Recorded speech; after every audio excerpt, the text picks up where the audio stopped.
Hello everyone. I invite you to continue the series of calm reflections on the book Our Home, Nosso Lar, by André Luiz, a spiritual narrative about life after death, responsibility, and the maturation of consciousness through work. Chapter 46 is titled, The Sacrifice of a Woman. It is one of the most moving and profound chapters in this part of the book. It does not describe great events or dramatic scenes in the material world. Instead, it reveals a quiet yet immensely powerful decision of a spirit who chooses the path of sacrifice and love. It is a story about a mother's love, about responsibility for others, and about the spiritual laws that guide the process of reincarnation. A year has passed since André Luiz began his service in the colony Our Home. For him, it has been a time of intense work and spiritual growth. Through his service in the rectification chambers, he learns to help suffering spirits. He discovers something very important. True joy does not come from comfort or personal happiness. It arises from the feeling of being useful to others. Service brings him inner peace, balance, and trust in life. And yet, in his heart, a deep longing remains. A longing for the family he left behind on earth. Although he often thinks about returning to his earthly home, he refrains from asking for permission. He understands that in the spiritual world everything has its proper time. If returning were truly beneficial for him, it would have already been allowed. So he learns patience. He waits and trusts the wisdom of the spiritual guides. During this time, he becomes especially devoted to helping one of the spirits in the rectification chambers, Elisa. He tries to assist her through gentle influence of thought and feeling. This reveals an important principle of spiritual work. Help does not always come through words. Often it occurs through the invisible influence of the heart and mind. The greatest comfort for André during this period are the visits from his mother. Although she lives in higher spiritual spheres, she never forgets her son and regularly comes to see him. During one of these visits, however, she announces something that changes everything. She intends to return to Earth. She plans to take on a physical body again.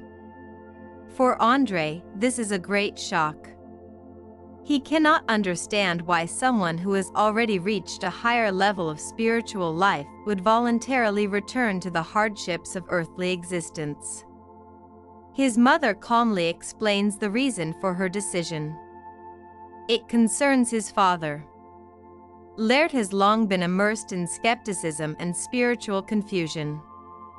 Her attempts to help him from the spiritual world have not brought the expected results. Therefore, she decides to do something more. To descend to Earth. To take on a new incarnation in order to help him directly. For André, this is difficult to accept. He asks whether there is no other way. Whether it is truly necessary to return to the world of suffering and forgetfulness. His mother answers calmly. True love does not remain in a safe place. If someone we love is lost in darkness, love seeks a way to reach them.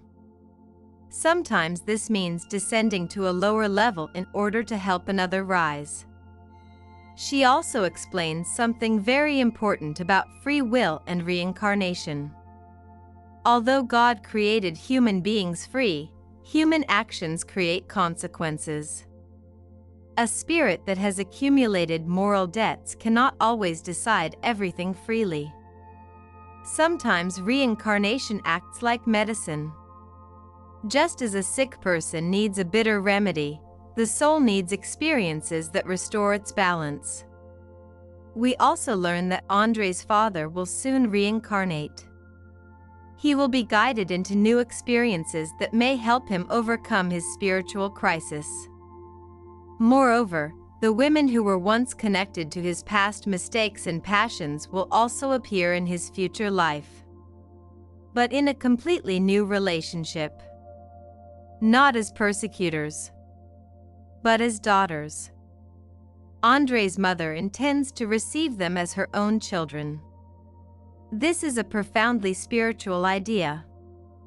Love that once caused conflict and suffering can be transformed into a family bond built on care and forgiveness.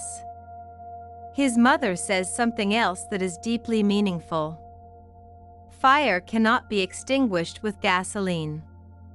Evil cannot be defeated with hatred. The only force capable of transforming the human heart is love. For André, this conversation is a powerful spiritual awakening. For the first time, he clearly sees the greatness of a mother's love.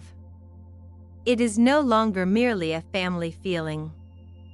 It is the conscious decision of a spirit willing to sacrifice its own peace in order to save others. At the end of the conversation, André understands something very important. His mother is no longer simply his mother. She is a messenger of spiritual care. A soul capable of transforming enemies into children of the heart and guiding lost spirits back to the path of the children of God. Chapter 46 reminds us of several profound truths. That true love often requires sacrifice. That reincarnation can be a path of repair and healing for past mistakes.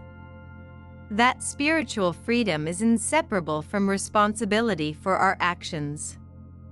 And that the greatest force capable of transforming the world is not punishment or coercion. It is love, a love able to forgive and begin again. This is one of the most touching chapters of the book. It shows that the true greatness of the spirit does not lie in avoiding suffering. It lies in the willingness to descend with love to places where others need help. And it leaves us with an important question. Are we capable of loving so deeply that we can forgive, help, and begin again, even when it requires great courage of the heart? In the next chapter, André Luiz will continue discovering the laws of spiritual life in the colony. The journey continues. See you soon.